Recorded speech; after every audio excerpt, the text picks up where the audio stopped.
Reggie, I know that you've played in this game before, but to get to the SEC championship, just how special is that?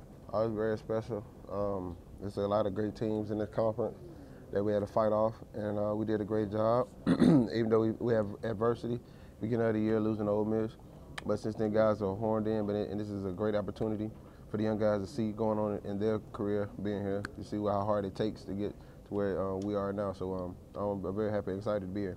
Nick Saban says the focal point is trying to finish this season. How, as a leader, are you reiterating that to the team? Oh man, just past examples. Past examples happened last year. We didn't finish, and the year before that. So it's going to be up to us to keep finishing.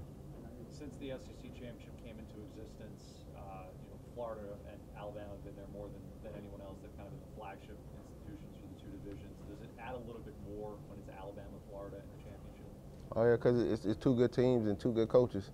Going into it, there's a bunch of great guys out there on the field. So it's going to be a hard-fought game with a bunch of athletes out on the field running around. Jim McElwain last night was on a teleconference. He was asked about your front seven, and he joked that you might want to call it the front 30 because you guys have so many guys who have been stepping up and playing.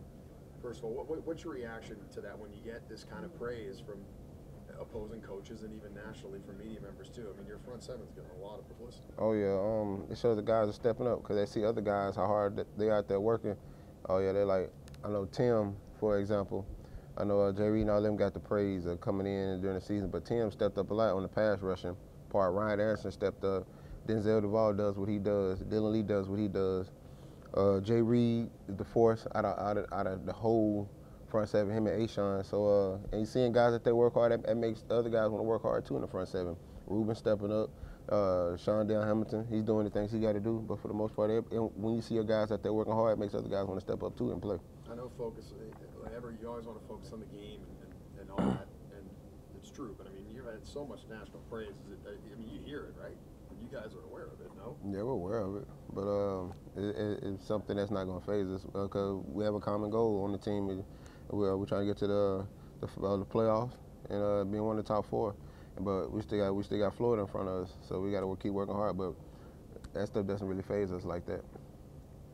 I'm sure you're aware of kind of some of the stuff over the weekend with Les Miles and Mark Richt. From a player's perspective, the massive expectations and the high standards that you're held to at a major SEC program, what's that like? What's your take on just dealing with those types of expectations? That means the players, we got to work hard to keep the coaches up.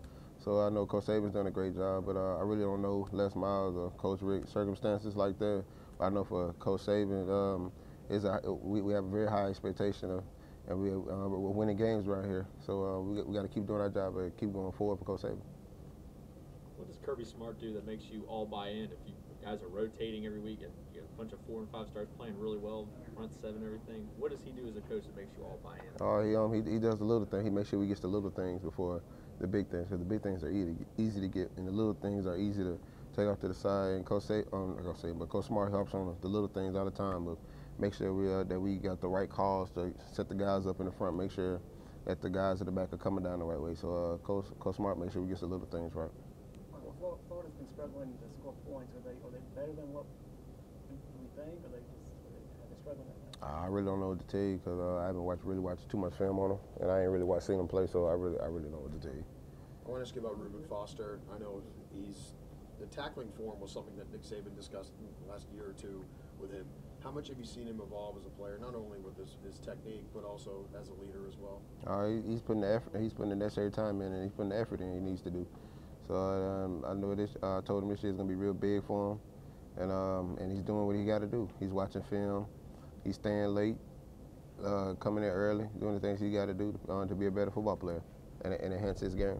And is that something that you guys just have to kind of impress on the younger guys, that it's almost like you kind of have to be a pro?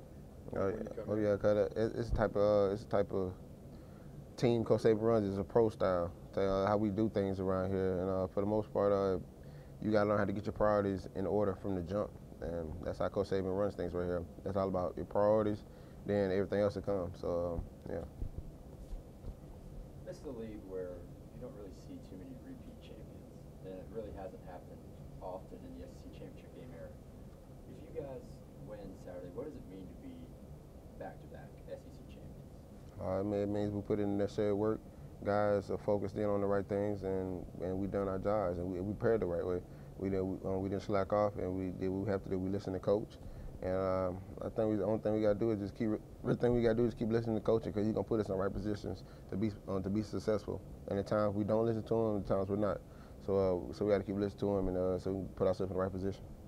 I know we've talked in the past about being in control of your own destiny, and I know the focus right now is just on Saturday. But to some degree, is there a level of comfort knowing if you guys take care of business on Saturday, there's really no need to be worried about the playoff poll and all that? We're focused in the whole time. As we're never comfortable around here, because Coach won't let us be comfortable.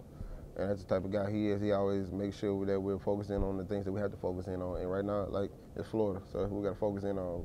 And when it's time to worry about the playoffs, that's when the time we'll worry about it after that. But right now, we're focusing on Alabama and playing Florida. A couple weeks ago, we asked Cyrus how much fun he was having, and he kind of mentioned how just because he's played for a few years now, he kind of knows the necessary things he has to do. I mean, how much fun have you had this year, especially with the way you guys have rattled off these wins? Man, I've had a great time. Being around these guys in this locker room, it made it so much better. The young guys made it great for me. And, but like Cyrus said, we know what to expect out of certain things. How Coach does it, because he does the same thing all the time. So we know what to expect. But for the most part, I've had a great time being around these coaches and these guys in this locker room.